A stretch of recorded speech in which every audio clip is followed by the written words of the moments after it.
Hello guys, welcome to घर ही पढ़ो YouTube channel. So guys, जैसे कि लास्ट वीडियो में हमने स्ट्रोक्स बनाने सीखा था, 24 कॉन्सोनेंट सीखा था।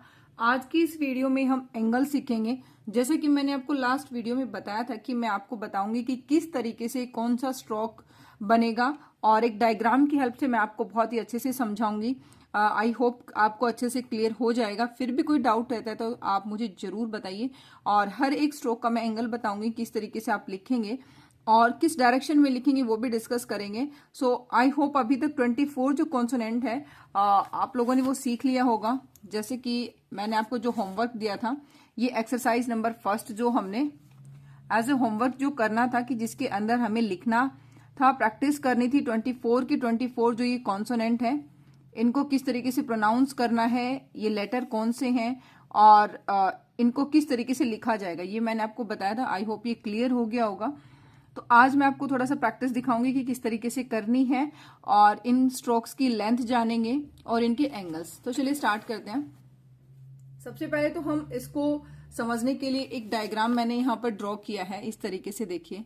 और यहाँ पर हम देखेंगे कि कौन कौन सा स्ट्रोक है। अब देखिए, जैसे कि हम एक सर्कल बनाते हैं, उसके 4 पार्ट्स को डिवाइड कर देते हैं। अब इसी तरीके से इस पूरे डायग्राम की हेल्प से हम अपने सारे के सारे कॉन्सोनेंट यहाँ पर सीखेंगे। जैसे कि टी को लिखने के लिए हम एक तरीके से स्टैंडिंग लाइन लगाएंगे, यानी कि 90 डिग्री पर ये लाइन रहेगी, और टी और हमारा डी सेम इसी की डार्क साउंड है टी की, तो टी के लिए हम एक स्ट्रेट स्ट्रोक बनाएंगे और डार्क स्ट्रोक बनाएंगे डी के लिए। आई होप क्लियर हो गया होगा कि टी किस तरीके से बनाएंगे और डी। सेम लाइक के और जी। के हमारी लाइट साउंड है, तो हम लाइट यहाँ पर हॉरिजॉन्टल एक लाइन बनाएंगे, और जी के लिए हॉरिजॉन्टल बनाएंगे बट वो डार्क होगी। इस तरीके से हम के का स्ट्रोक बनाएंगे। नेक्स्ट है हमारा एफ और वी। एफ के लिए जो मैंने आपको बताया था कि कितना कर्व देना है, किस तरीके से बनाना है, आपको थोड़ा सा आइडिया हो जाएगा और बहुत अच्छे से यहाँ पर क्लियर भी हो जाएगा। देखिए, ये जो कर्व है, ये एफ का है। इस तरीके से आपको एफ का कर्व बनाना है। यहाँ पर आप देखिए, मैंने कुछ यहाँ पर लिखकर भी आप लोगों के लिए रखा है। इस तरीके से एफ का ये कर्व बनेगा, ठीक है। नेक्स्ट इज एफ और वी दोनों का सेम कर्व है, बट ये वी की जब हम स्ट्रोक लिखेंगे तो ये डार्क स्ट्रोक रहेगा। जैसे कि ये लाइट है तो यहाँ पर ये डार्क रहेगा, इस तरीके से। सिर्फ यही फर्क है। जी के लिए ये डार्क स्ट्रेट लाइन रहेगी, डी के लिए यहाँ पर डार्क स्टैंडिंग लाइन रहेगी। अब हम देखते हैं यहाँ पर एल। एल को लिखने के लिए हम यहाँ पर जो ये इस तरीके से लिखेंगे, ये कर्व रहेगा इस तरीके से।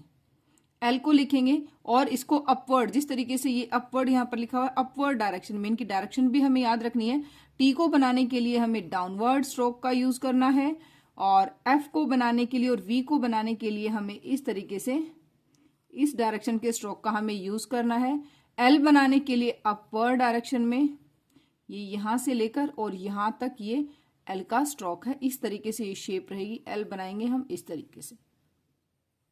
आई होप क्लियर हो रहा होगा।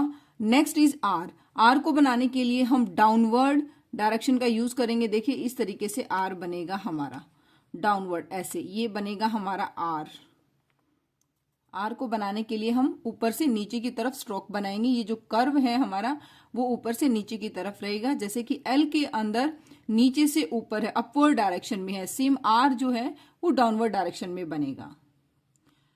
नेक्स्ट देखते हैं हम। आई होप ये वाला डायग्राम क्लियर हो गया होगा। यहाँ पर हमारे जो कॉन्सोनेंट है वो यहाँ पर 8 कॉन्सोनेंट हमारे क्लियर हो गए।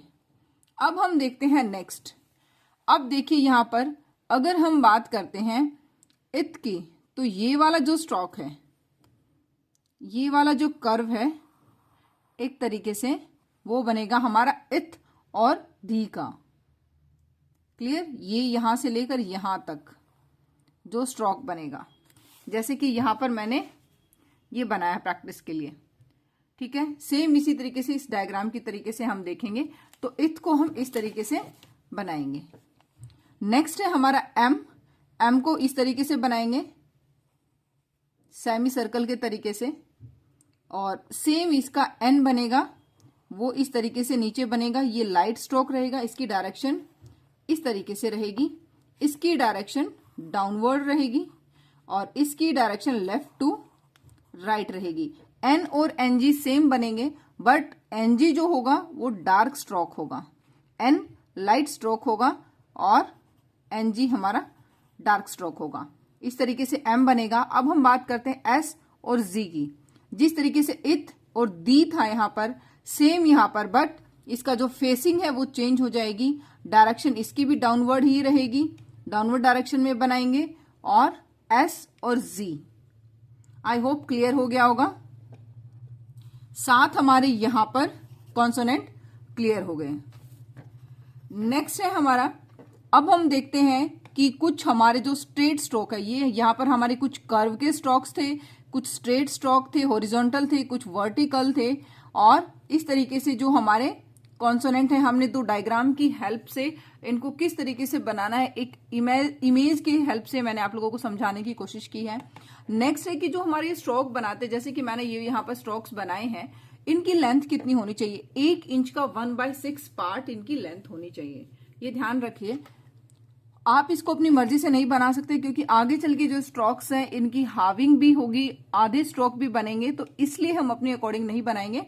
हम देखेंगे कि यहाँ पर इसकी लेंथ है, प्रॉपर जो लेंथ होती है प्रॉपर स्ट्रोक की 1/6 इंच होती है, 1 इंच का 1/6 पार्ट। अब नेक्स्ट देखते हैं हम जो दो इंपोर्टेंट है हमारे यहाँ पर, जिसके लिए मैंने ये वाला डायग्राम बनाया है। अब देखिए, जब भी हम च बनाएंगे, CH यहाँ पर जैसे कि मैंने ये बनाया, देखिए, लेकिन आप इस चौक को इस तरीके से भी तो बना सकते हैं, इतना एंगल देकर भी तो बना सकते हैं, बट नहीं, ये गलत हो जाएगा।